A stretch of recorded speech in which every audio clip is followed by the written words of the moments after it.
Good day all you wonderful people, welcome to Adventure Together. My name's Al, Trail Name Lookout, and today I wanted to show you what my pair of Topo Athletic Traverse look like after I have walked almost 1,400 miles. That's right, 1,400 miles in the same pair of shoes. I have walked all the way from the border of Mexico on the Continental Divide Trail in one single pair of shoes, and that's only possible, I think, because of how well the shoes are made.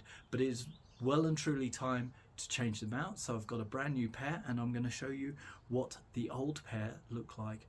So to start off with, that is a brand new pair of Topo Athletic shoes. So what do the new shoes look like? They look like this.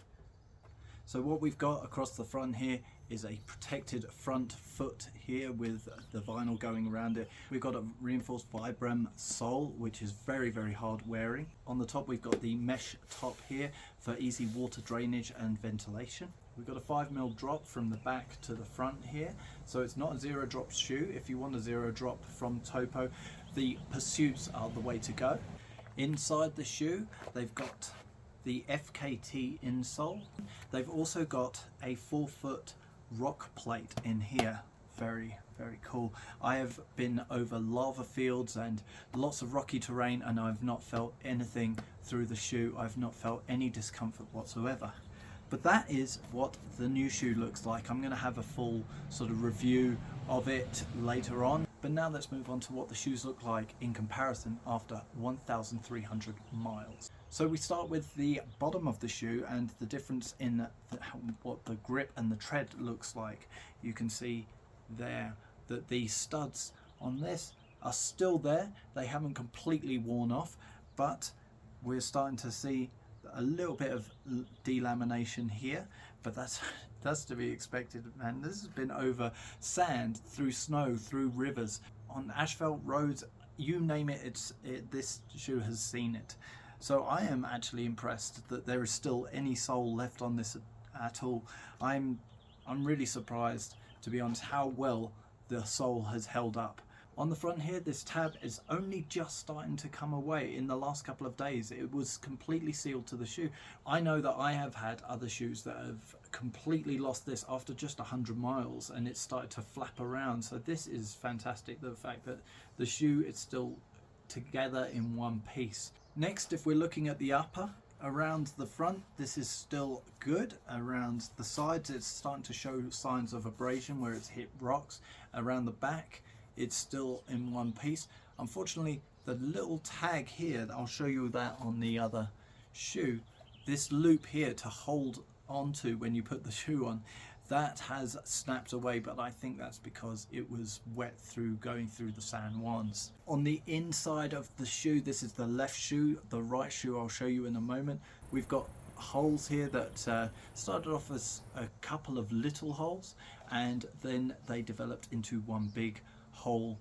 The shoe laces are still doing well, but if we look here in the heel cup, we've got the foam padding has started to come out in the heel cup where my heel has been rubbing against it a little bit, and we've got tiny bits of abrasion here on the top of where the laces fit. Now if we look at the right shoe, this one did not hold up so well. On the outside of the shoe, it's doing well. There's a little bit of thinness here where my little toe hits, and across in the heel cup we'll see that there's the same foam padding coming away in here and the abrasion around the tongue and at the top of the heel cup here and just on the inside as well. The loop has not snapped, but now we get onto the main bit of the damage to the shoe. Just above the laces here we've got a small hole, but as you can see, the side of the shoe has completely come away, and I had a hole on top here and it ripped into that, so all of the shoe is open. So that's been really nice for water drainage and ventilation, but it's not been so great for rocks getting in. So I've had lots of rocks every day, hundreds of little rocks getting in my shoe, but the fortunate thing about a hole in it this big is that all I have to do is tip my foot on its side and all the rocks come out. So just as easily as they go in there, they come out, so that's at least it's not all bad. Now, as for the FKT insole that I mentioned at the start of the video, that lasted up until Pagosa Springs, which is at mile 848, so 850 miles into my hike.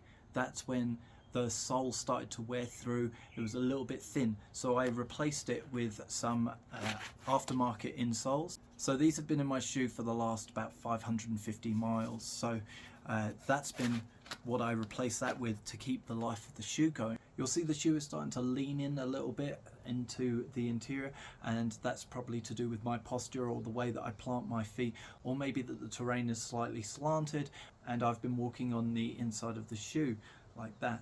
But otherwise, I think they've held up magnificently. I know that that is a huge rip. This rip started with a little hole on the side here, and then another couple of tiny little holes, and as they joined up they all became one rip. And then just 1 week ago I caught the shoe and the hole on a downed tree branch, and as I tried to step across the tree that was blocking the trail, the branch went into the shoe, and as I pulled my shoe it ripped across the top into the tiny hole that was on the top. So now the number one thing I hear most of you screaming is, what about foot pain, and what about knee pain and anything like that?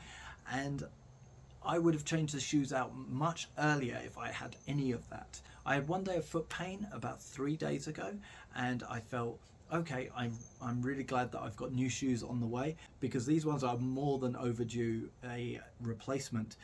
Nobody really should be walking in shoes for as long as I have. That's maybe reckless on your joints and your knees and your feet. But after that 1 day, when I went out the next day, I had no more pain, and all the way to this spot now, I have had no pain other than that one single day, and that was only in my left foot. So I'm thinking that that might not be connected to the shoe directly, that might be something else, but I'm glad that I had only 1 day of foot pain in the whole time that I was wearing these shoes. So now I'm going to be wearing these shoes for the next few hundred miles, and the question is, will I be using them for another 1400 miles? I doubt it very much. I don't think I'm going to walk until there's massive holes in my shoe, or until I have ventilation all along the inside. I'm not going to do that again. I am going to replace them sooner. There were other reasons that I did not change the shoes out, but I think it's interesting to see how the Topo Traverse has held up in its first generation against some of the most grueling terrain the Continental Divide Trail has to offer, and for 3 times the length of time that most people wear a pair of shoes on trail. So I think that they're fantastic. They're hard wearing, they're super comfortable, and I highly recommend that anyone who's in the market for a shoe maybe considers the Topo Traverse. They're going to be my shoe of choice for my hikes going forward. So ladies and gentlemen, if you enjoyed this review of my 1,400 mile worn shoes, then please consider liking the video, subscribing, and sharing this video to anyone that you know that likes hiking, backpacking, or adventure travel. But for now, that's everything I have for you. So thank you for joining me, and I'll see you in the next one.